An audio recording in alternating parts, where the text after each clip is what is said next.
Good morning everyone. In the last class we have discussed about the physical property as well as the preparation of some of the ketones. Today we are going to discuss about the chemical properties of the aldehydes and ketones. And before studying about the chemical property, we will see that what type of the chemical reaction these of the compounds can undergo. When we talk about the type of the reactions, we can say that the compounds are capable to undergo the addition reaction because there is a unsaturation, that is the carbon oxygen double bond. और जब भी किसी system के पास unsaturation होता है, the system lead to the addition reaction. So these of the compounds are capable to undergo the chemical reaction, that is the addition reaction. And now we are going to start with the nucleophilic addition reaction, that how the nucleophilic addition reaction takes place in the case of the aldehydes and ketones. So here is an aldehyde or ketone. We are taking A and B as any of the group. Carbon is containing double bond O, that means that is a carbonyl system, and this is the nucleophile. I have represented with the term Nu with a negative charge. When this reaction will take place, this nucleophile, which is a attacking group, will approach at the nucleophilic center, and here in this case the carbon is the nucleophilic center. So the nucleophile will approach on the carbon, and as a result one of the bond will break, and now this will be the condition.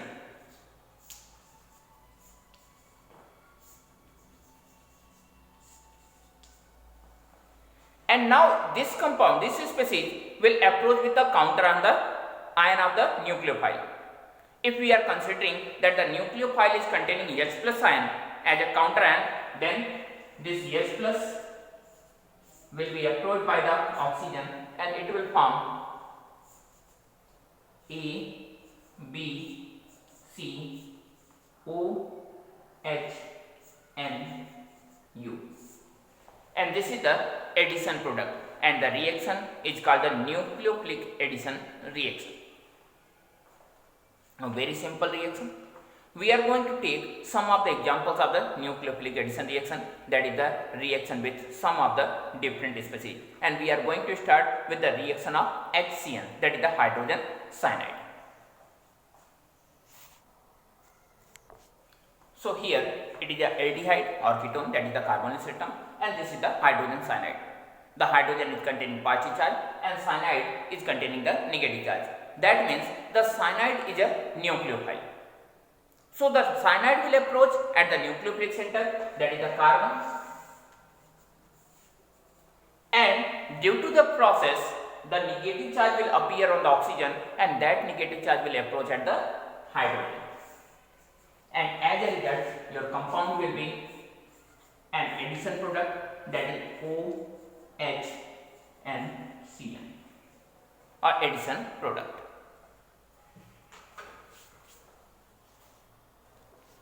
So here is the carbonyl system and the sodium bisulfide, that is NaHSO3. The system will break in the form of Na plus and HSO3 minus, because sodium is a metal that will survive as a positive ion. Now in this case C, A, D, the negative charge will approach at the carbon and the shifting will take place in the same way whatever you have seen in the earlier cases, and your compound will be ONa and OSO2H.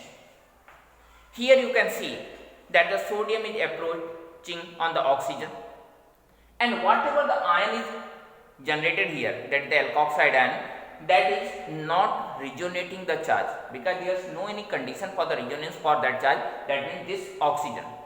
But when you will see the next one, here whatever the charge is appearing on the oxygen, that can resonate in between two oxygen which is attached on the sulfur. So here the anion is more stable than in the previous case. As a result, the hydrogen which is forming the covalent character, that will be replaced by the sodium, and the whole process will be called the proton transfer reaction. So what happens? The sodium will be exchanged with the hydrogen, the transfer of proton will take place, and the compound will be OH along with OSO2 Na. This compound which is formed, it have a white crystalline nature.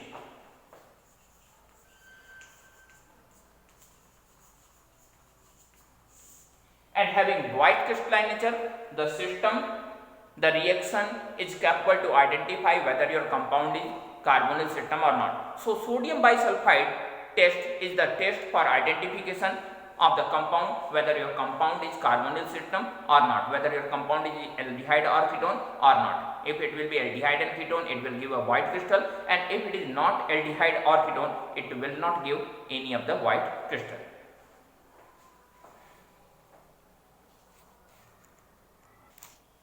Now we are seeing one of the reaction of alcohol with the carbonyl system. It is also a nucleophilic addition reaction. So what happens when alcohol approaches to the aldehyde or ketone? In this reaction, the alkoxide ion is the nucleophile and hydrogen is the positively charged species, that is the counter ion, or you can say the electrophile. So this anion will approach at the carbon, and the same process will lead and will form C, A, B, OH and OR. The compound is called hemiacetal.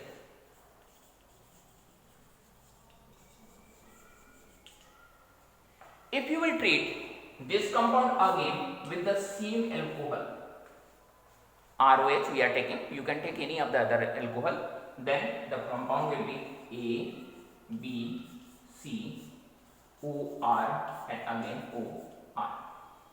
And this compound is called acetal.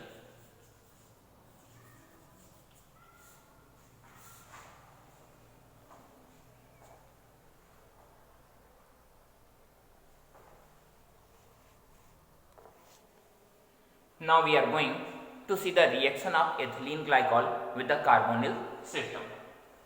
And again it is a nucleophilic addition reaction. Ethylene glycol means CH2OH, CH2OH, that is the ethane 1,2 diol. Again the system will break in the same pattern, that is the H plus ion and the alkoxide anion. So this anion will approach to the carbon and bond breaking will take place, and the species will be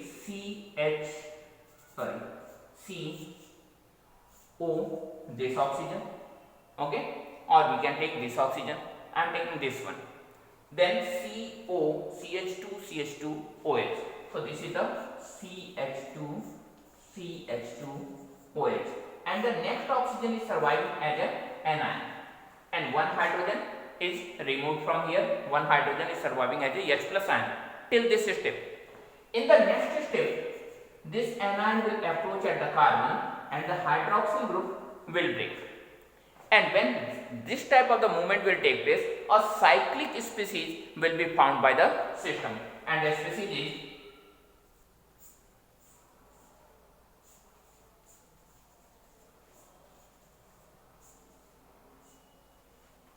and this compound is called ethylene glycol ketone.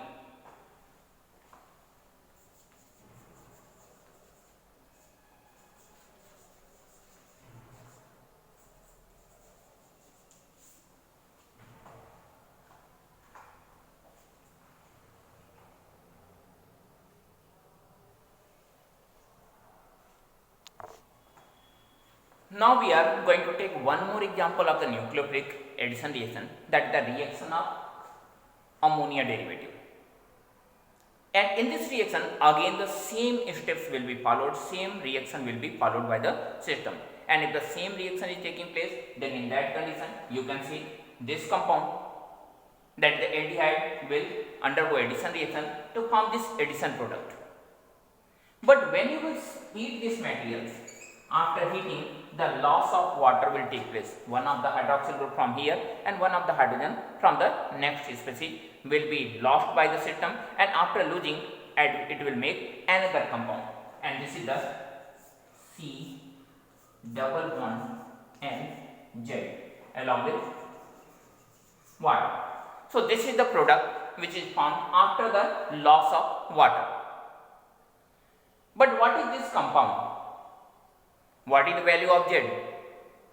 Z may be something, Z may be hydrogen, Z may be alkyl group, Z may be something else, and whatever the value of the Z will be, that will determine that what is the product and what is the reactant. You can see in your book that different value of the Z is given. We are going to discuss some of the value of the Z here. Different value of Z is given, and according to that, what is the name of the product and what is the name of the reactant. We are also going to see here. Just note it.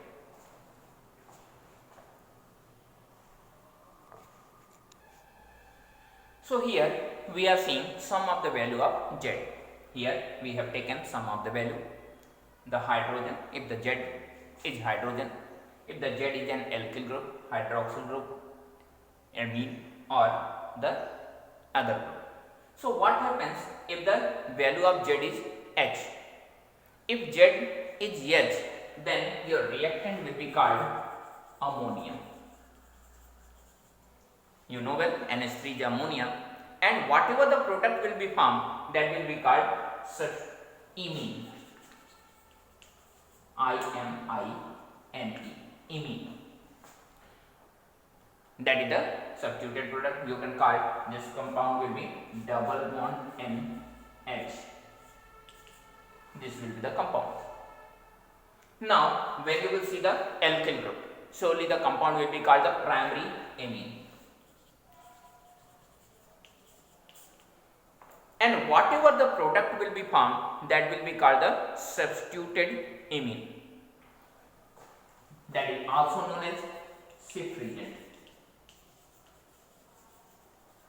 What will be the structure of the product? C double bond N R.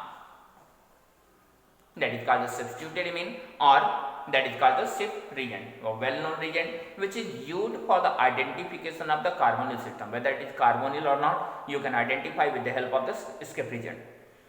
कभी कभार हम ये सोचते हैं कि हमें तो identify करना होता है कि एल्डिहाइड है या कीटोन है, तो हम क्यों कार्बोनिल सिस्टम देख रहे हैं? कार्बोनिल सिस्टम तो कोई एक स्पेसिफिक स्पीशीज है नहीं, वो एल्डिहाइड भी है, कीटोन भी है, तो हम ऐसा क्यों आइडेंटिफाई करने की कोशिश कर रहे हैं?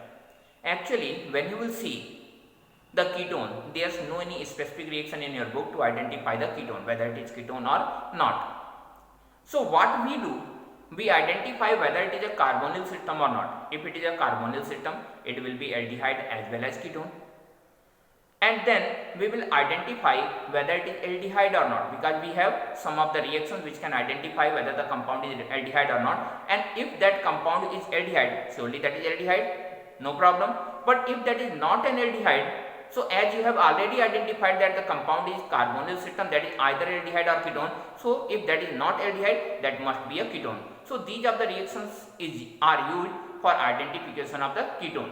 So shift reagent is one of the reagent in one of the compound which is used for the identification of the aldehyde. If a system is giving the shift test, that is an aldehyde or ketone. If that is not giving the shift test, that is not aldehyde or ketone. Now we are seeing the next one. When the group is, when the value of Z is hydroxyl group, then this compound is called hydroxyl amine.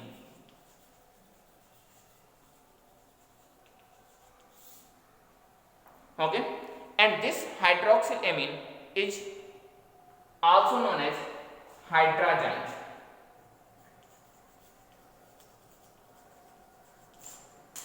When this hydrazine is treated with the aldehyde or ketone, whatever the compound is formed, that is called hydrazine. And what is the structure of the hydrazine? Again the same, double bond N OH. Instead of R, here it is OH. Instead of S, it is OH. And last one, this compound, benzene NH, along with the NH2, whatever the initially in your reaction was. Then in this case, this reactant will be called phenylhydrazine.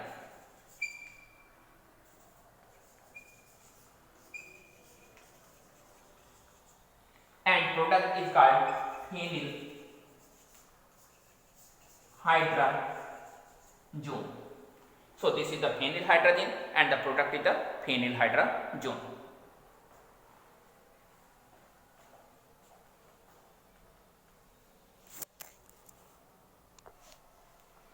So here we are going to see these two another groups which are representing the Z. So the first one, that is the NHC double bond O NH, and the reactant in this case will be called the semi-carbazide, and surely the product will be called semi-carbazone, and the product will be double bond C N NHCO NH2, and this compound is called the semi-carbazone. Generally the question is asked that there are two amine groups. You can see the first one and the second one.